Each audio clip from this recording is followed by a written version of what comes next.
cracked all the way to there. No wonder it was leaking. Hey guys, thanks for tuning in. Today we have a 2006 Chevy Silverado 2500 6-liter 4L80E with a transmission leak. I already took a sneak peek at it so I can order parts. Let's get it up in the air and I'll show you what we got. Okay, looking up underneath the truck from the bottom side, you'll notice that the pan is actually dry, right, all the way around, but this whole cross member is just soaked with trans fluid. You can see some dripping from the bolt for the trans mount. Let me put this light up here and I'll show you what I found. I don't know if you can focus or not past this drive shaft. Let's see here.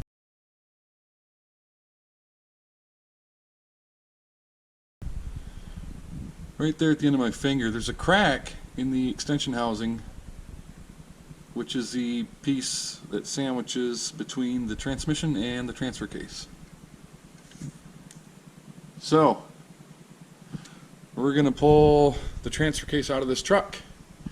We're going to lower the transmission down and, well, we're going to leave the trans in the truck. We're just going to angle it down and swap out that housing at the end. Let's get started.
Alright,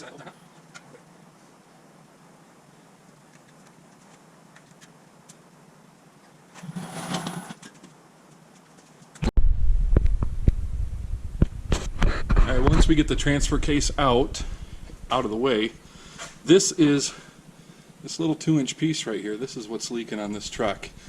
And as you can see, it is also held in with bolts, not studs and nuts like the T-case was to this, but 6 bolts all the way around. So we'll pull those 6 bolts off, and this seals to the transmission with an O-ring, and then the T-case seals to this with a paper gasket. So I'm going to pull these 6 bolts out, and we'll pop this sucker off and have a look. And that seal right there stays on the transmission. This is just an extension housing for bolting the transfer case to the transmission. So let's go ahead and pull those bolts out. We'll get it off there.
There it is.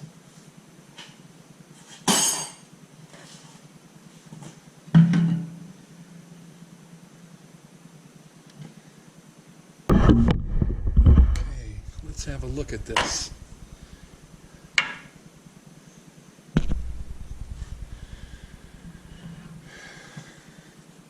That little groove right there, that's where that O-ring sits. It sits right inside that groove. Typically the O-rings can be reused. They usually don't go bad.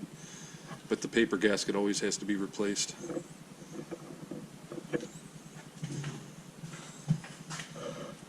Okay. Not sure if the camera can see that or not. But she's cracked. All the way. You're going to have to take my word for it because I don't know if you can see it. Looks like it starts right here. Goes all the way through there. Right there. It's real prominent right there. All the way down. All the way down to the bottom. You can see it right through there. It's cracked all the way to there. No wonder it was leaking.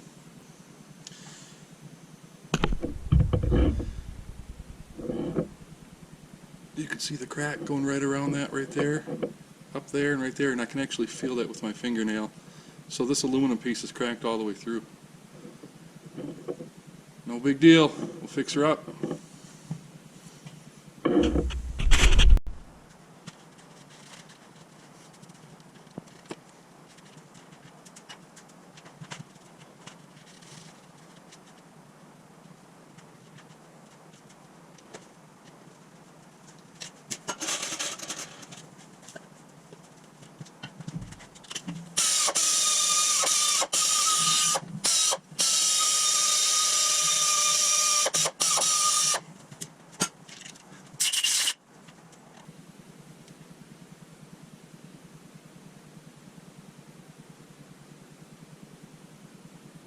A little bit of corrosion built up on here, so I'm just going to smear a thin layer of right stuff to ensure we get a good seal on this side of the adapter plate. little bit closer here. Okay, we got our new adapter we're going to stick up in here.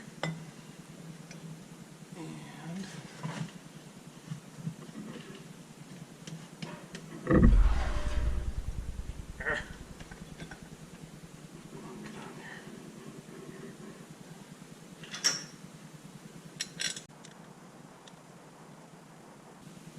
we don't want to tighten any of the bolts until they're all started.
Now we got a brand new AC Delco.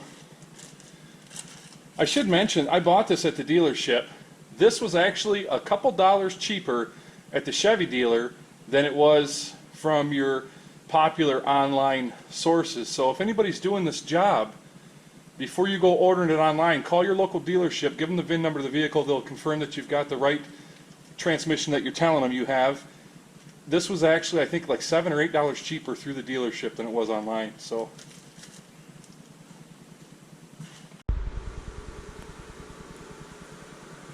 Okay, with the transfer case out, I figured it was a good opportunity to replace the output seals.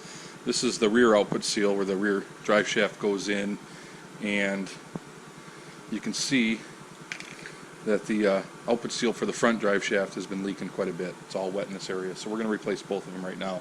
A lot easier to do with the transfer case out.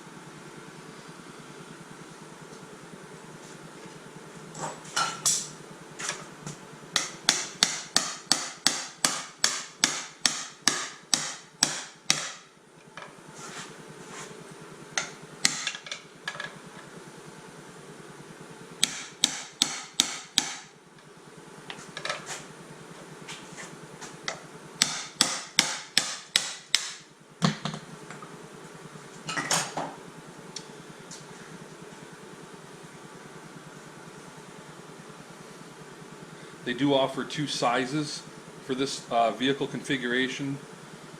This happened to be the smaller of the two. Make sure you don't install the wrong one because you'll be hating yourself. They're not cheap. They're about 30 bucks a seal.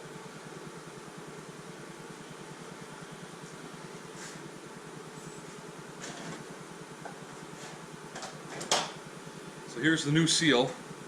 Important note, if you look, you'll see a little hole in the bottom of the seal. Well, you'll see a hole in the seal. That is supposed to be the bottom. That's for any water, any moisture that gets in. This is a dust seal. This is a dust area of the seal, and this is the oil seal.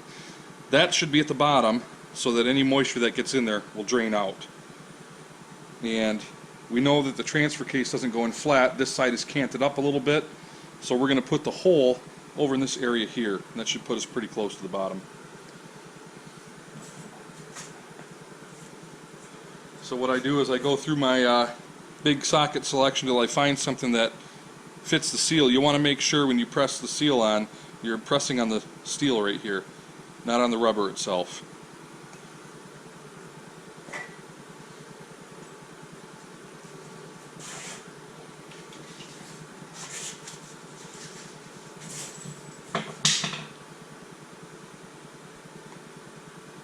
that hole just off to the side so when that's canted up,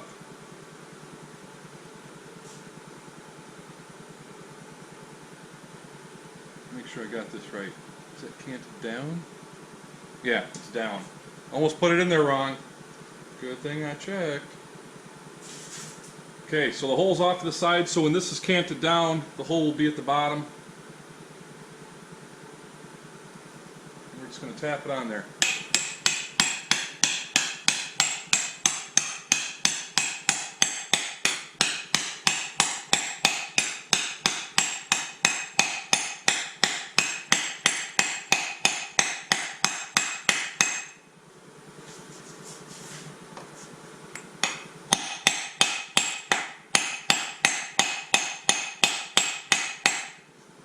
You can almost hear it when it bottoms out because the sound changes a little bit. So there's the new seal. This one's not as easy to change. This one's a little bit harder.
This thing is just being a pain in the ass.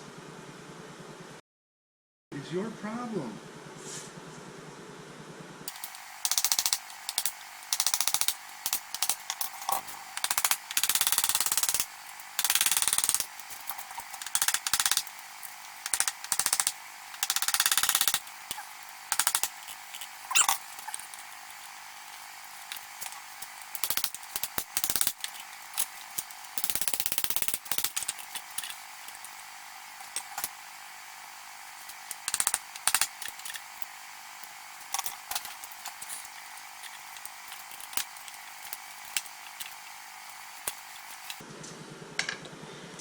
Remember earlier when I said this one was a little bit more difficult? That's why. There it is.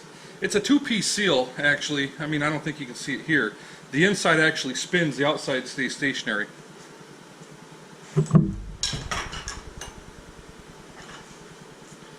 Here's the new one, and you can see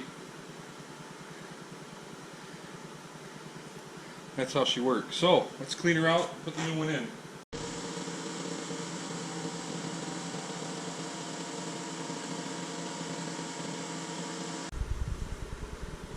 Okay, so I had a little bit of rust ridge around this right here, and I just took some 1000 grit sandpaper. If you have emery paper, that would work even better. I don't have any right now, I'm out. And I just went around it real lightly just to remove that rust so that we can get the new seal on. I'm going to put a light coat of grease on here.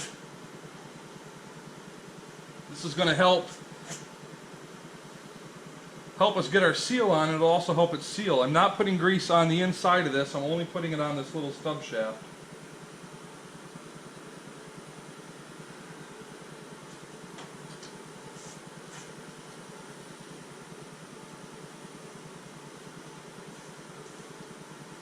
Okay, the new seal is a two-piece seal. The inside spins. So we got to be careful putting it on. You don't want to just pick a spot and drive it on. The reason I say that is because if we were just to drive it on by the center, we would separate the seal and we'd blow the outside off. If we only, on this particular kind of seal, if we only drove it on from the outside, we would push the inside out.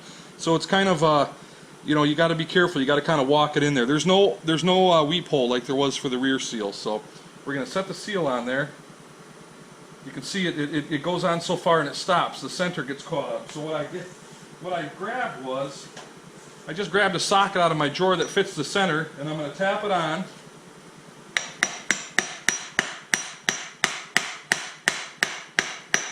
Okay, now the outside is just starting to make contact with the case of the aluminum of the transfer case. So I'm going to tap the center a little bit, and then I'm going to tap the outside.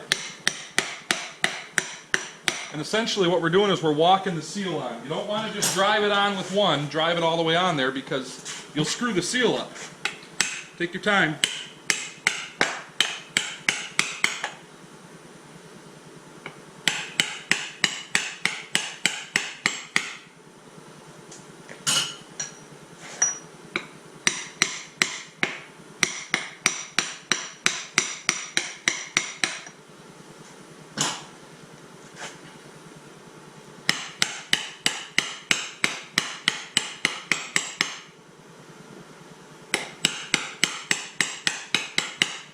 Almost there.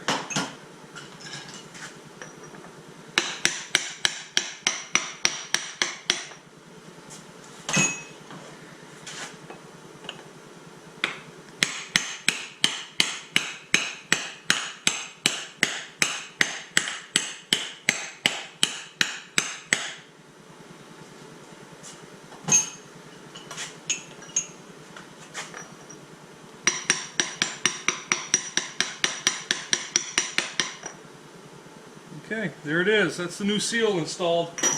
We'll go around the outside perimeter and just make sure it's seated all the way.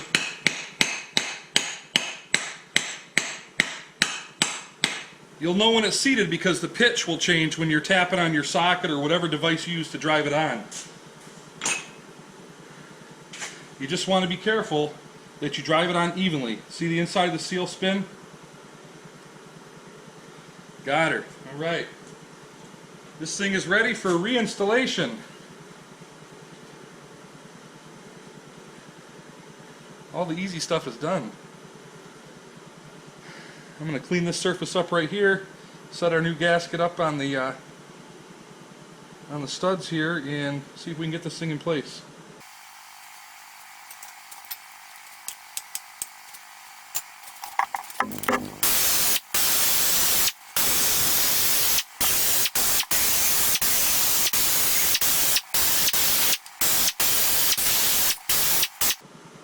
Hey, you're just in time. I was just about to text you. How long have you been here? I didn't even hear you pull up. I just got done putting the front seal on. That was a pain in the ass. The rear seal went on real easy. The front seal is actually a two-piece seal. If you watch this, see how it slides inside itself? Oh, yeah. And it's called a blind hole because you can't get behind it to push it off, and it doesn't have a lip like this one right here. You can just pound the lip right off. That was a mother. I'll edit that out. It's recording, but all this stuff isn't going to be in anyway. I just didn't stop it yet.